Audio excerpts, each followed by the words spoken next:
าเบาหอมแก้มเจ้าสาวสิดับหนึ่งสองเทิงสามห้องข้างไว้หนึ่งสอง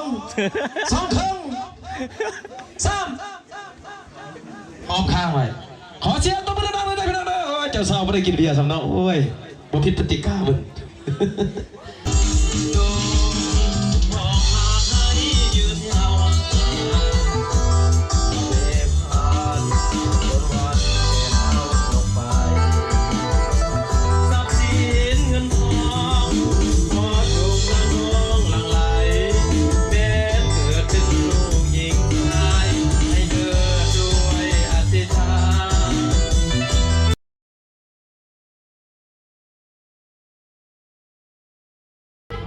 ตอนนี้ก็เป็นเวลา 11 โมงป้ายแล้วทุกคนเนาะก็ฮีทข้าเจ้าก็คือว่าเริ่มละเนาะนี่ข้าเจ้าเริ่มที่เขาผักควันแล้วก็มัดคอต่อแค้นตามฮีทตามคลองเขาส่วนต่อไปนะทุกคนนะนี่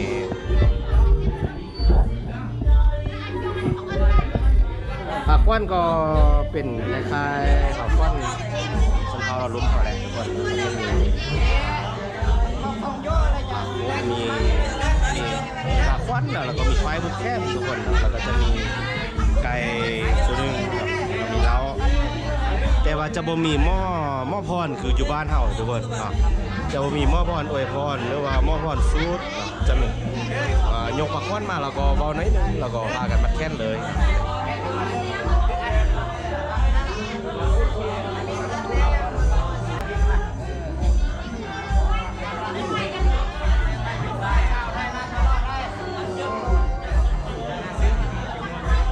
แต่ว่าการบันทึก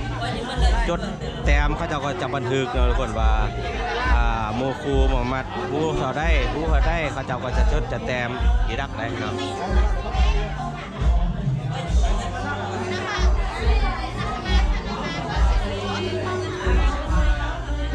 จะไล่ก็บ่ไล่นะทุกคนเพราะว่าส่วนใหญ่เขาจะเป็นเท้าแกลงตาแล้วก็ส่งบัตรเซิร์นแล้วเขาจะได้ครับบัตรเซิร์นส่วนหมอมัดแค่นี้ก็จะบ่มีไล่มาได้เนาะ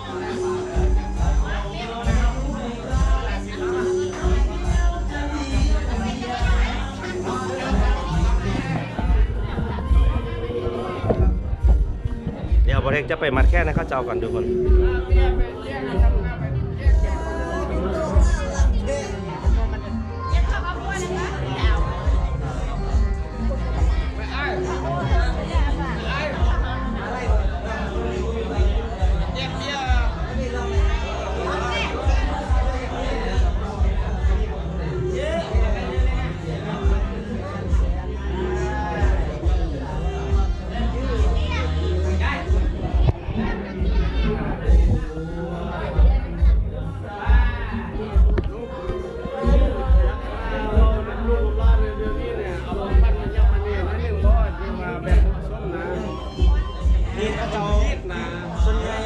แต่ละร่างกันเชื่อไปไกลๆครับเดี๋ยวนี้เราก็ยับมาในนั้นนึงไหน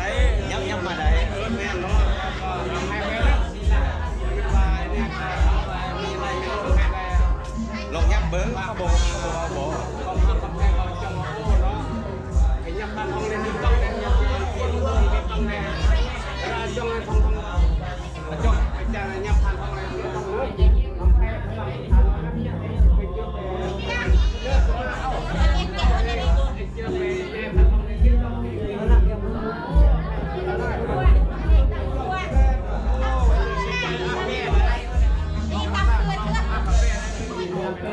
โอ้เดี๋ยวเพิ่นร้อยต่ำคือได้ทุกคนเนาะมันต่ำคือได้บริเวณ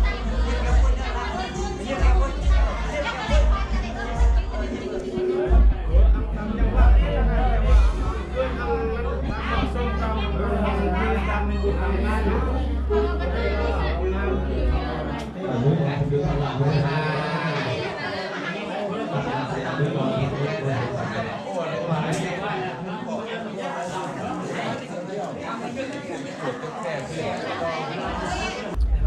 ็จะมัดไปเรื่อยๆนะทุกคนเนาะบางทีว่าจะไปอยู่แต่บ่ว่างกันจังไหนบางทีก็ไป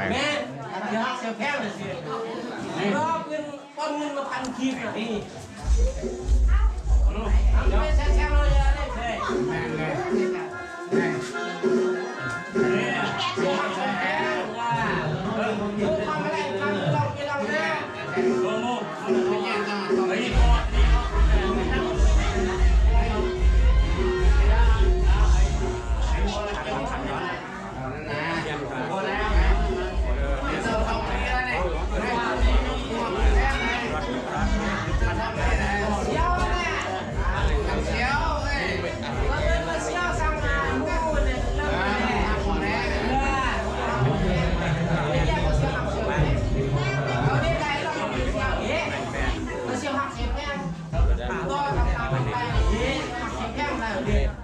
โดนแล้ว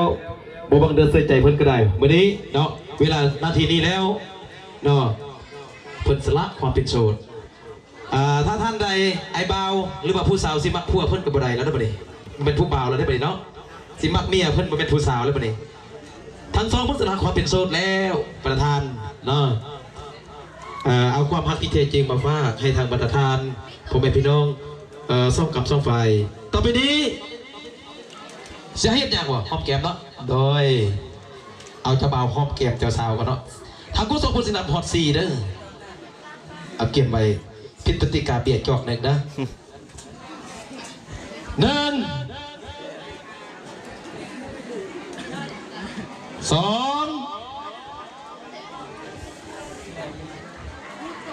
3จุด3เอาเบียร์จอกหนึ่งก่อนเอาเบียร์มาก่อนจอกหนึ่งเด้อเอาเงินเบียร์เพื่อนเด้อซีเลยซีเลย เบียร์มามีบอกผมไม่มีเงินเบียร์มีบอกสินับเบียร์ก่อนนี่นะเอาเบียร์มาได้เงินเบียร์มาได้ข้าวสาวเลยเฮ้ยเจ้าสาวจับไปจอกหนึ่งกันนะเอาสินับไม่ยกก่อนเนาะยกก่อนเอาเจ้าบ่าวยกก่อนยกเบียร์ก่อนจึงให้โอกาสตึงดอกสีดำพอด3มาเด็อันนี้เรียกว่าความหักที่เกิดจริงเนาะมาฝักต้นอันเป็นประเทศที่มีเกียรติเนาะเอาสีดำพอด3มาดีเด้อเจ้าบ่าวหอมแก้มเจ้าสาวสีดำ1 2 ครึ่ง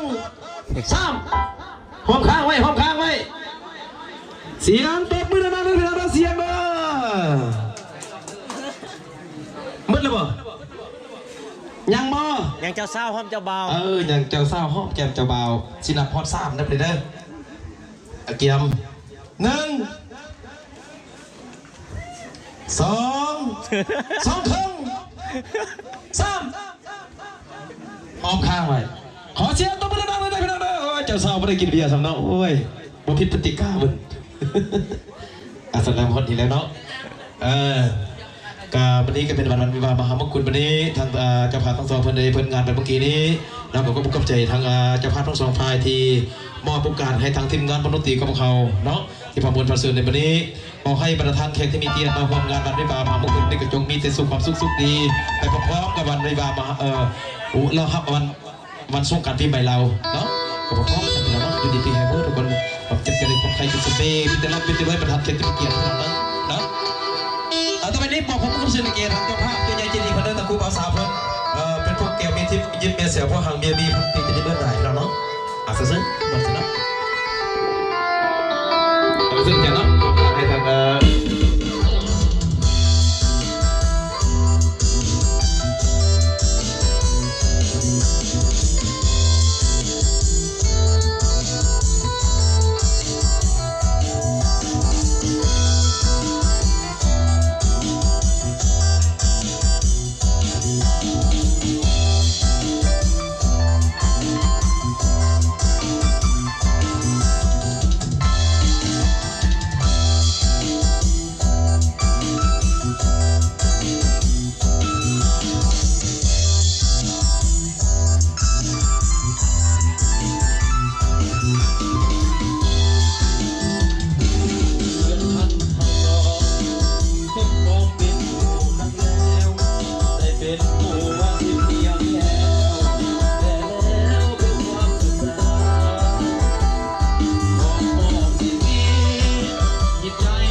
หญิงชายให้เดินด้วยอธิษฐา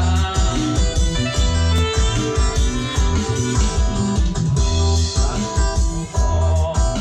สมปองเป็นคู่กันแล้วให้เมียผัวที่เมียแก่แต่แล้วก็ความสุขตาเป็นยามหักหาที่ไปอภัยให้กันดวงใจสองคงมันโอ้คำขวัญหัวเดียวเมียเดียวอันนี้สัญญาณเอาเกี่ยวกี้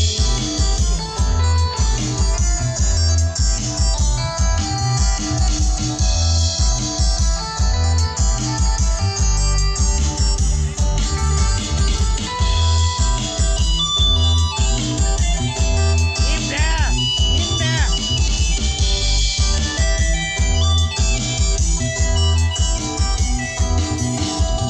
โยมของหายยิ่งยาวเก็บผ่านจนวันเก็บไปทรัพย์สินเงินทองขอจงนั่งน้องหลังไหลแม้เกิดเป็นลูกหญิงชายให้เลิกด้วยอธิษฐาน พันที่ทั้งสองสมปองเป็นคู่กันแล้วไปเป็นผัวที่เมียแล้วแล้วก็ความสุขตาแม่ยามหักมาคิดไปอภัยให้กันดวงใจสองเราคงมันรอคำขวัญหัวเดียวเมียเดียว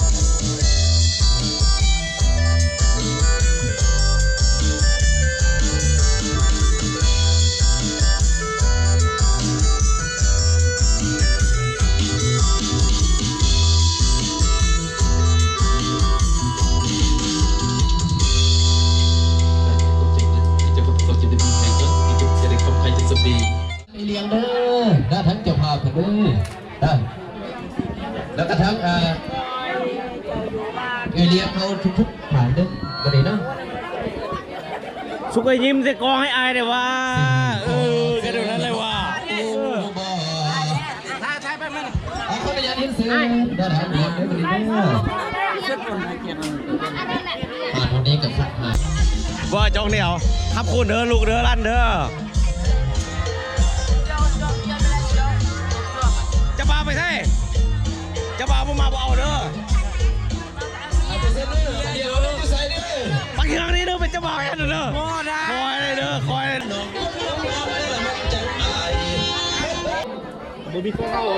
นี่ทุกคนหลังจากที่ว่าคน ใจดี มัดแค่แล้วเราเพิ่นก็จะมาใหญ่แล้วใหญ่เบียร์เป็นแล้วเบียร์ที่มงคลคล้ายๆกับเรารู้มั้งเนาะแต่ว่าที่เป็นเจ้าบ่าวนะเป็นหมูเจ้าบ่าวเด้อทุกคนเนาะเอาใส่ขั้นนี้แล้วแต่นะทุกคนเนาะแล้วแต่ผู้ที่ว่าจะใส่เนาะที่ใส่น้อยที่ใส่ไล่ก็แล้วแต่ผู้ที่ใส่นะทุกคนบ่ได้บ่แม่นว่าบังคับเนาะแล้วก็บ่ได้เน้นเนาะอันนี้เป็นหมูเจ้าบ่าวเนาะหมูเจ้าบ่าวหมู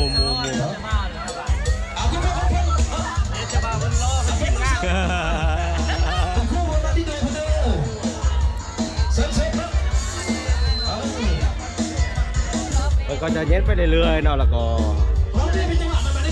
ก็แล้วแต่นะทุกคนเนาะพูดที่จะให้พูดที่จะแบบคำคุณนะทุกคนเนาะคำคุณด้วยคำคุณไล่กันแล้วแต่เนาะก็คือดังที่ว่าประเทศเคยอธิบายผ่านมาแหละเนาะคนเล็กคนน้อย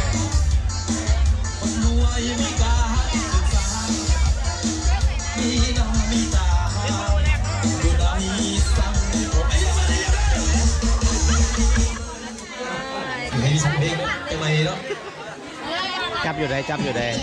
จับอยู่ไหน